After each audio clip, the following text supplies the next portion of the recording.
Ug niya mausap kini ang gipanamas-tamasan sa lain tinuhuan. Kamatod pa nila, gipurga si Toryo. Awara. Purgatorio, gipurga si Toryo. Mo na ilang kuan. Usa man ni mga Katoliko gipambitok.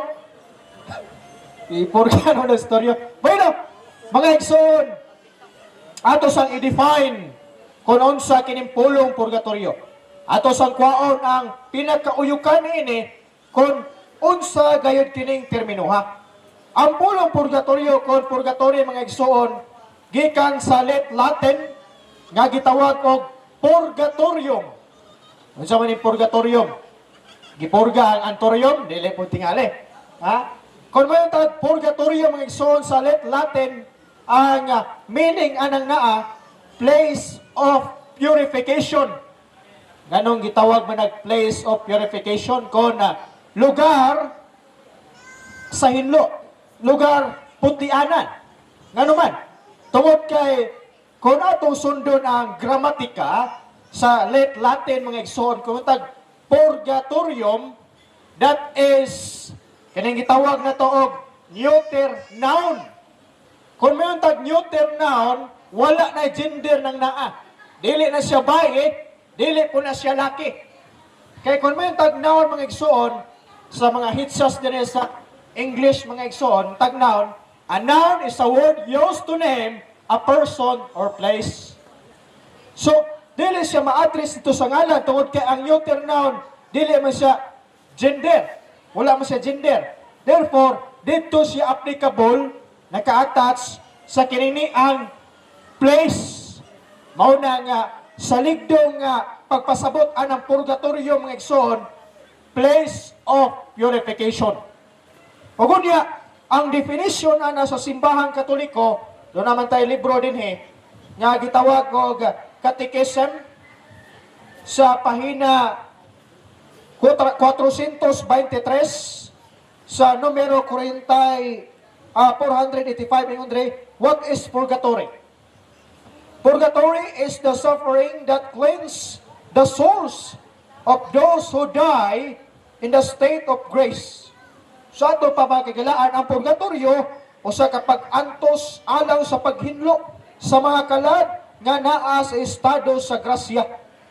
Sa ilang for example mga igsoon, kung ang usa ka tawo mamatay nga naay binyal nga sala, ang tagbinyal gamay nga sala, pagahinluan kini niya sa purgatorio alang sa gingharian sa Dios. Kano man, pinadayag kapitulo 21 bersikulo 27, walay makasulod sa gingharian sa Dios kung adunay gamay kudlit sa sala. Granting without admitting my son, kung ingno na to nga walay purgatorio, now, maimpirno ang tanang tao. Ano man? Roma Kapitulo 5, versikulo 12, ang tanang tao nakasala. Kaya pinadayag 21-27, dili makasulod dito sa langit kung doon na kaysala. O kung wala ang purgatorio, ang pagtulong ng purgatorio, di, puro tayo impirno. Di ba? Nakahuna-huna pa mo na magsoon, mauna nga ingon anak kabulawanon ang pagtulunan sa simbahan Katoliko. Ha? O kung niya ang pangutana niya, kay place of purification man kining purgatorio, init ba ng purgatorio? Ang tubag, init kina mga igsuon. Tungod kay kalayo ka na sigon sa pagtulunan sa simbahan Katoliko. Sumala sa libro nga Fundamentals of Catholic Dogma sa pahina 480. Ingon din the cleansing fire, purgatorium, is a place and state of temporal penal purification. Sa ito pa, kining purgatorio, usa ka kalayo nga linisanan. So meaning, kung ang usa ka kalag nga dunay venial sin, mapunta sa purgatorio, o pinaagi niya na, hinluan siya dito para preparation ngadto sa langit. Kaya sama sa kung ginaingon, dili ka makaadtog langit kung nagduna kay gamayng kudlit sa sala. Diritas pinaka-exciting mga igsoon. Ang atong Panginoong Hesukristo, nagtudlo ba may tungod sa purgatorio? O ang mga apostoles ba o disipulos itong Ginoong Hesukristo, nagtudlo ba ni ining maong pagtulunana? Ang tubaga na mga igsoon nagtudlo. Dirita sa kinini ang atong Ginoong Kristo mga igsoon sa San Mateo kapitulo 5 versikulo 26 na kundi ang atong Ginoong Kristo nagisgot niya nga adunay bilangguon ka dito hangtod nga kabayran mo ang imong multa. Unsa may gipasabot sa atong Ginoong Kristo diya? Sumala sa Biblia nga gitawag natog Biblia sa Kristohanong Katilingban sa Mateo kapitulo 5 versikulo 26 ingon ang Biblia dinhi mga igsoon. Ang purgatorio, aduna gi mabasa dahil sulod sa Biblia. Purgatorio. Ang purgatorio pagpadayag sa gugma sa Dios kay naglinis ni sa mga tinubdan sa kadautan nga nakababag sa pagtagamtam sa gugma ug kalipay nga naa sa Dios. So, ang atong Ginoo Kristo di ay nagtudlo may tungod sa pagtulon ang purgatorio. Sumala ani nga Biblia nga akong giisa karon. Now pangutana, kung gisunod nato si Kristo, dawaton ba nato ang gitudlo sa atong Ginoo Kristo? Lisod kayo ng mutuo ta ni Ginoo Kristo pero dili ta mo dawat sa iyang pagtulunan. Like for example, mituo ka sa itong Ginoo Kristo, pero wa ka mutuo sa pagtulong ng purgatorio nga gitudlo ni Kristo. Kung sa may tawag ka na, ha? Kamo na itimbang tinabang anamang isuon. Mauna nga ang atong Ginoo Kristo, package guide ka na sa simbahang katoliko. Ano man? Gawas nga, nagtudlo siya sa kininiyang purgatorio, siya paging magtutukod sa simbahang katoliko.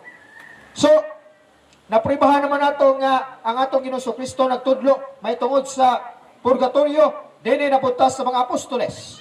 Una, dinhi ta ni Saint Paul kon San Pablo.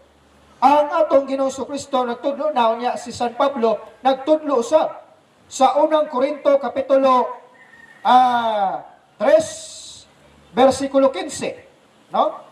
Atong lion dire nga kundi si San Pablo nagisgot nga diya sa kalayo dunay nakalatas sa unang Korinto kapitulo 3 versikulo 15 ingon dinhi, apan kung masunog kini mahanaw kini gikan kaniya, apan maluwas siya sa mara nga nakalatas siya sa kalayo. Dili po ni tago na to impierno mga igsoon, kay dito sa impierno dili naman ka makalatas sa kalayo sa impierno. Pero dili, nga nung nagtudlo man si San Pablo, nga diya sa kalayo, doon na pa'y makalatas. Way lain na nang gisgutan mga igsoon, kundi mao ang pagtulon ang purgatorio. Ano man? Dili sa Biblia, nga gitawag na to, Latina Vulgata Biblia, na kundiin, nagisgot din kanang gisgutan ni San Pablo sa unang Korinto 3:15, mao gayon ang purgatorio. Ayun din dinhi, gikalakbitan din ang kalayo sa purgatorio. So tinaw, nga ang gisgutan ni San Pablo sa mga bersikulo, lay kalabutan di ay sa pagtulunan nga purgatorio. O lain na po sa mga apostoles mga igsoon, nga mao si Judas. Dili Judas Iscariote ha, kundi katong Judas Tadio. Sa iyahang sulat sa Judas kapitulo 1 versikulo 23, na kundi tinaw kayo ang gisgutan diri may gilaan. Judas 1:23 nagkanayon, luwas sa ang uban pinagi sa pagsakmit kanila gikan sa kalayo. So dunay kalayo, ug unya dunay sakmiton gikan sa mong kalayo.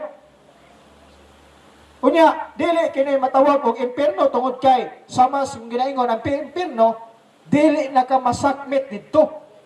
Dili na ka makagawas didto. Tungod kay forever na kadto sa mga tao nga makasasala sa mga kalag nga dunay mortal nga sala nga kinini ang nagkinabuhi sila ni kalibutan mga tao unya nahimong kalag sa diyang namatay nibulag ang kinini ang kalag gikan sa lawas nga dunay mortal nga sala dito na sa impierno sa paghukom sa tong Ginoong Kristo. So muna, duha na ka apostoles, si San Pablo o si Judas Tadio.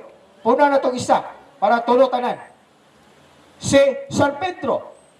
Tungod kay, sa unang Pedro, kapitulo 3, versikulo 19, si San Pedro nagisgot og usa ka bilangguan sa mga espiritu. Og ang bilangguan sa mao nga mga espiritu maigsoon nga giwalihan sa tong Ginoo Kristo, gitawag kanang purgatorio. Ano man, sa kinatsila nga Biblia, partikular sa unang Pedro kapitulo 3 versikulo 19 sa La Sagrada Biblia, nagkanayon, a los tales predico mucho tiempo el Espíritu de Cristo por boca de Noé, que duró la fabricación del arca. El Padre se entiende los espíritus as almas, el por cárcel, el purgatorio. Sayod ta mga igsoon nga ang bilangguan sa kinatsilaan na karsel. O kunya ang maong karsel nga bilangguan gitawag og purgatorio sa kinatsila nga Biblia. So tinaw nga ang tulo ka apostoles sa tong Ginoo Kristo nagtudlo may tungod sa pagtulunan simbahang Katoliko na may kalabutan sa purgatorio. Ug unya gitudlo usab kini ni Ginoong Hesukristo. Ang pangutana, kinsa man ta nga dili mosunod niini? Kung dili ta mosunod niini mga kaigalaan, buot pang sabton nga mas maayo pa ta ni San Pedro, mas maayo pa ta ni San Pablo, mas maayo pa ta ni Kristo. Mao kanay huna-hunaa makagsunan karong hapuna. Mao na nga ang pagtulunan sa simbahang Katoliko kung imo lang kining tun-an na kini mabasa sulod mismo sa Biblia. O gunya gidasig na ko mga Katoliko, labi na gid ang mga dili Katoliko nga muanhin na dinhi karon sa lamisa aron sa pagpangutana tungod kay ikalipay na mo karon nga dunay hugtanon nga mangutana na may kalabutan sa doktrina sa Iglesia Katolika aron sa inyo na matimbang-timbang na to ang kamaturan karong hapuna mga kaigalaan. Osmon ko nga abli ang lamisa alang sa inyo nga kalibog aron sa inyo na ato nang kusayon karong hapuna mga kaigalaan. Sa ulahin nga higayon ako moingon nga na kaninyo mga kaigalaan. Give your smile to everyone, but give your heart to only one. Daghang salamat o mayong hapon kaninyong tanan.